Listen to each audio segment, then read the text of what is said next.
കാഴ്ച കണ്ണീന്ന് മായുന്നില്ല കരുമ. എന്തിനാ ദൈവം ഇങ്ങനൊരു വിധി പങ്കി എനിക്ക് കൊടുത്ത്? സഹിക്കാൻ പറ്റുന്നില്ല എനിക്ക്. ഇനിയിപ്പം അതോർത്ത് മനസ്സ് വിഷമിപ്പിക്കണ്ട. ഇതൊന്നും നമ്മളെ കൂടെ തടുക്കാൻ പറ്റുന്ന കാര്യമല്ലല്ലോ. നീ ചോദിച്ചതിനെ എങ്ങനെയെങ്കിലും സമാധാനിപ്പിച്ച് ഇവിടെ തന്നെ നിർത്തണം. പക്ഷെ പങ്കി ആന്റി ചെതയിൽ കത്തുന്നത് കണ്ടു വന്ന ശേഷം ചോദിച്ചൊരു അക്ഷരം മിണ്ടിയിട്ടില്ല. കരച്ചിൽ നിന്നു. ഏതാണ്ട് തീരുമാനിച്ചുറപ്പിച്ച പോലെയാ.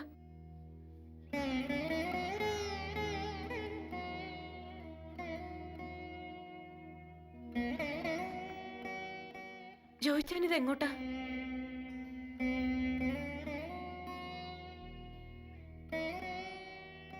ഞാൻ പോവാ. എങ്ങോട്ട്? അങ്ങ് ദൂരെ. നിങ്ങൾക്കറിയത്തില്ല ആ സ്ഥലം.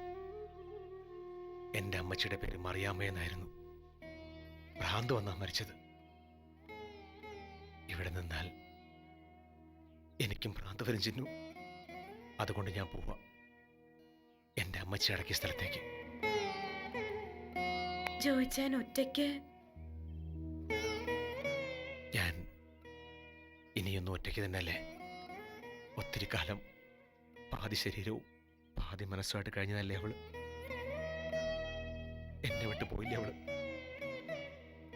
ഇപ്പൊ എനിക്ക് കർത്താവ് പോലും കൂട്ടില്ല. പോവാ. ഇനി നമ്മൾ തമ്മിൽ കാണത്തില്ല.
എന്നാ മച്ചി? എന്താ സ്വപ്നം കണ്ടതാണോ?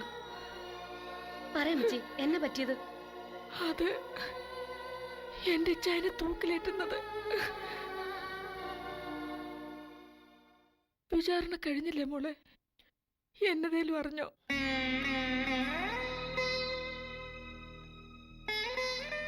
മോളെ ഏതാണ്ട് അറിഞ്ഞു. എന്റെ അടുത്ത് നൊളിച്ചു വെക്കുവല്ലേ? അമ്മച്ചി, അത് സത്യം പറ, എന്റെ ചായനെ തൂക്കിക്കൊത്തോ?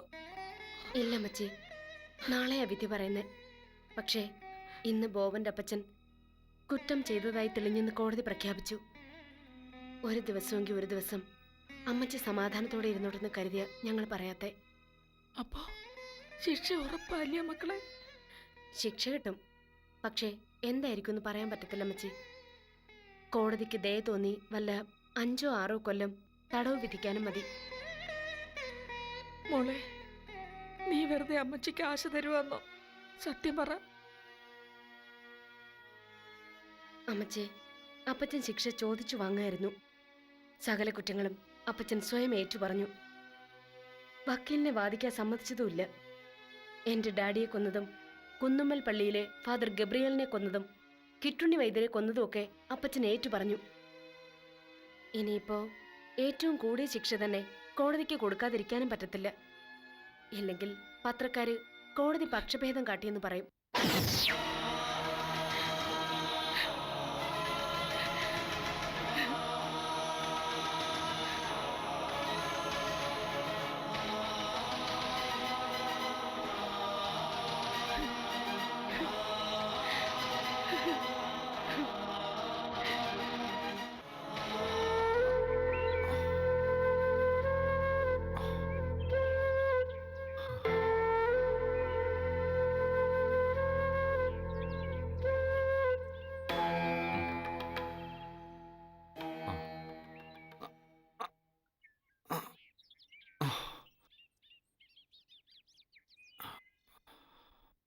എന്തോ ആലോചിക്കുന്നേ?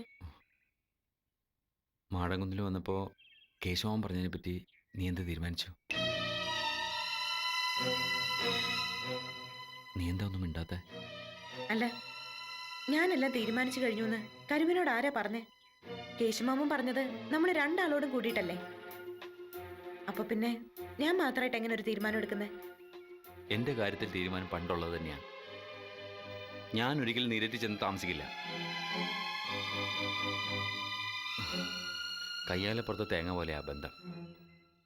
നിന്നെ ജനിപ്പിച്ചെന്ന് പറയുന്ന ആ മനുഷ്യൻ എവിടെയോ എന്തോ. വലിയ മുതലാളിയുടെ സ്നേഹം മാത്രമാണ് കയ്യാലപ്പുറത്ത് നിന്നെ പിടിച്ച് നിർത്തുന്നത്. അല്ലായിരുന്നെങ്കിൽ പണ്ടേ മതിലിനപ്പുറത്ത് വീണേനെ. കരിമൻ എന്താ പറഞ്ഞു വരുന്നേ? നമ്മള് നീരറ്റിലേക്ക് പോണ്ടെന്നാണോ? ഞാൻ പറഞ്ഞില്ലേ ചിന്നു, ഇവിടെ നമ്മളെന്നൊരു പ്രശ്നമേ ഇല്ല. നീ പോകുന്നുണ്ടോ ഇല്ലയോ എന്നുള്ള പ്രശ്നം. അതെന്താ? അപ്പാപ്പൻ വിളിച്ചത് നമ്മളെ രണ്ടാളെയല്ലേ? അതും എന്റെ ചികിത്സയ്ക്ക് വേണ്ടി. അവിടെ വലിയ മുതലാളി മാത്രമല്ലല്ലോ ഉള്ളത്. ഈ കാടന് ഇവിടെ എന്ത് കാര്യമെന്ന് ചിന്തിക്കുന്നവരും ഉണ്ടാവും. അതുകൊണ്ട് എൻ്റെ കാര്യം നീ വിട്. കരിമനില്ലാണ്ട് ഞാൻ പോകത്തില്ല. ഇത് തന്നെ ഞാനും പറഞ്ഞത്. ഇവിടെ തന്നെ നിന്നാ തള്ളയ്ക്കും പിള്ളയ്ക്കും ഒരു കേടും വരുത്താണ്ട് കൊച്ചിനെ കൈവച്ച് തരാമെന്ന മുത്തിയമ്മ പറഞ്ഞേ. എന്നാലും എനിക്ക് പേടിയാ. അവിടെ ആകുമ്പോൾ പാർവതി ഡോക്ടറും ആശുപത്രി സൗകര്യങ്ങളും പെട്ടെന്നൊരു ആവശ്യം വന്ന കാറും ഒക്കെ ഉണ്ട്. അതുകൊണ്ടല്ലേ നമ്മുടെ കുഞ്ഞിന് ഒരു കുഴപ്പമില്ലാണ്ട് നമ്മുടെ കൈ വരണ്ട ചിന്നു. ഞാൻ ഒറ്റയ്ക്ക് പോകണമെന്നാണോ കരിമൻ പറയുന്നത്? പോണം. വല്യമ്മലാളുടെയും പാർവതി ഡോക്ടറുടെ ഒക്കെ സ്നേഹം എനിക്കറിയാം. നിനക്കൊരു മുള്ളു കൊള്ളുന്ന പോലും നിന്റെ അപ്പാപ്പന് സഹിക്കാൻ പറ്റത്തില്ല. ദൈവം കൂടുള്ളത് പോലെ നിനക്ക് സമ്മാനം കിട്ടും അവിടെ ആവുമ്പോൾ. പക്ഷെ നീ ഇല്ലാണ്ട് ഞാൻ എങ്ങനെയാടാ കരുമ? അതും 4-5 മാസമൊക്കെ. എനിക്കത് ആലോചിക്കാൻ പോലും വയ്യ. ഇടയ്ക്ക് ഞാൻ വന്നോളാം. അല്ലെങ്കിൽ അടിവാരത്തിൽ ഇറങ്ങി ഫോൺ ചെയ്തോളാം. നിന്റെ ഒച്ചയൊന്നും കേൾക്കാതെ എനിക്ക് ഉറക്കം വരികയില്ല. ഒരു മിടുക്ക മോനെ ഞാൻ തരും. നിന്നെ പോലെ ഒരു കൊച്ചു തെമ്മാടി.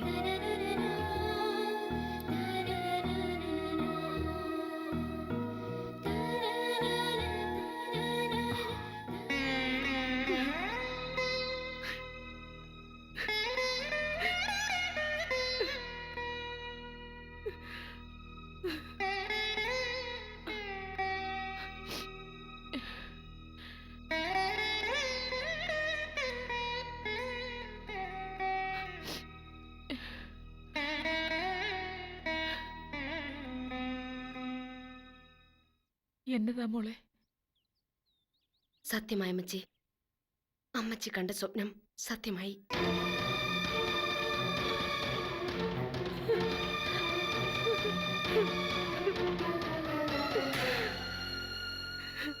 അപൂർവത്തിൽ അപൂർവമായ 3 കൊലപാതകങ്ങൾ നടത്തിയ പ്രതി ദയ അർഹിക്കാത്തതിനാൽ മരണം വരെ തൂക്കിലിടാൻ കോടതി ഉത്തരവിട്ടു. വിധി കേട്ടപ്പോ ഇച്ചായന്റെ മുഖം എങ്ങനെയായിരുന്നു? ശാന്തതയായിരുന്നു അമ്മച്ചി, നിറഞ്ഞ ശാന്തത. ദൈവസന്നിധിയിലെത്തിയതുപോലുള്ള ഒരുതരം സംതൃപ്തി. ഏറെ നേരം ജഡ്ജിയെ മറ്റുള്ളവരും ഒക്കെ തൊഴുതു നിന്നു. വല്ലാത്തൊരു കാഴ്ചയായിരുന്നു അത്.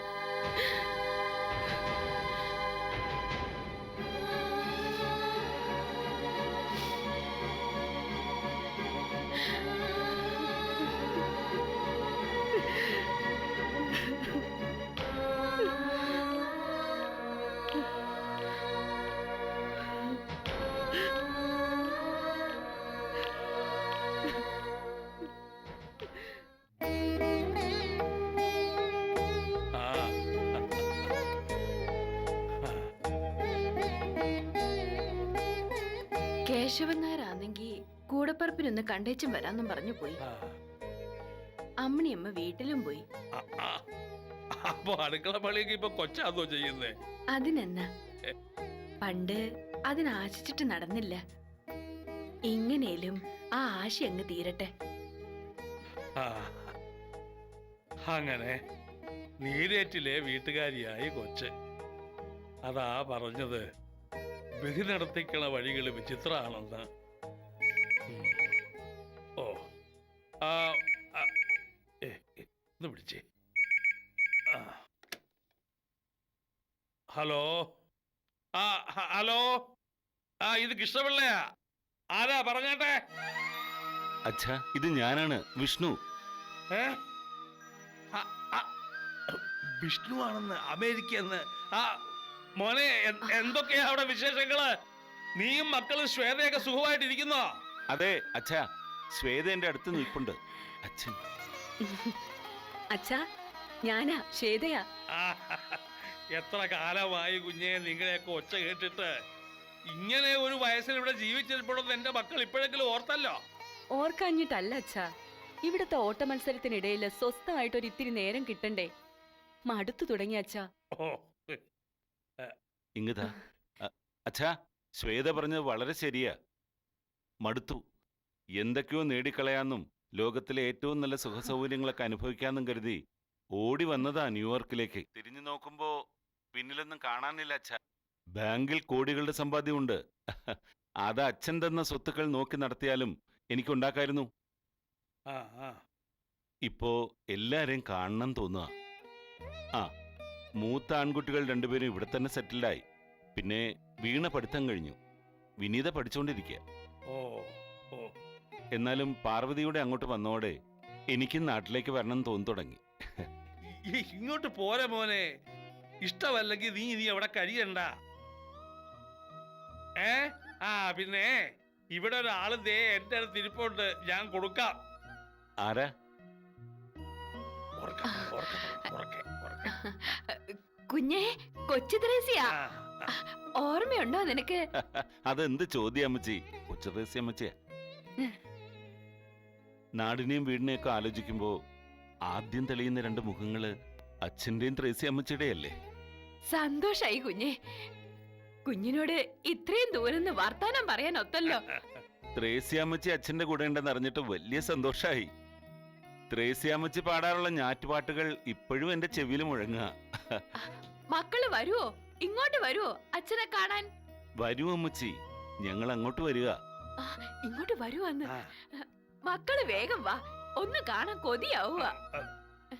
ആ, ഇതാ. നിങ്ങൾ ഇങ്ങോട്ട് വരുന്നുണ്ടെന്ന് കൊച്ചു പറഞ്ഞത് ശരിയാണോ? അതേ അച്ഛാ, ഞങ്ങള് വരിക. ഞാനും ശ്വേതയും വീണയും വരിക. ആ, ഉറപ്പാണേ. ഉറപ്പ് അച്ഛാ. ആ ആ, ആ, ആ, ആ, ആ. ആ, അങ്ങനെ എന്റെ വിഷ്ണുവും കുടുംബവും തിരിച്ചു വരുന്നു. ജീവിച്ചിരിക്കുമ്പോ ഇനി അവരെ കാണാൻ പറ്റുമെന്ന് വിചാരിച്ചതല്ല. എപ്പോഴും പറയാറുണ്ടായിരുന്നല്ലോ, മക്കളല്ല ഇട്ടേച്ചു പോയെന്ന്. അവരൊക്കെ ഇദ്ദേഹത്തെ ഇട്ടേച്ച് എങ്ങോട്ട് പോവാനാ? ദേ ഇങ്ങോട്ട് നോക്കിയാട്ടെ. ഈ നെഞ്ചിലെ സ്നേഹം അറിഞ്ഞ ആരും ഇദ്ദേഹത്തെ ഇട്ടേച്ച് എങ്ങോട്ടും പോകുകയല്ല. അതാണല്ലേ എന്റെ കൊച്ച് എന്റെ അടുത്ത് തന്നെ തിരിച്ചു വന്നത്.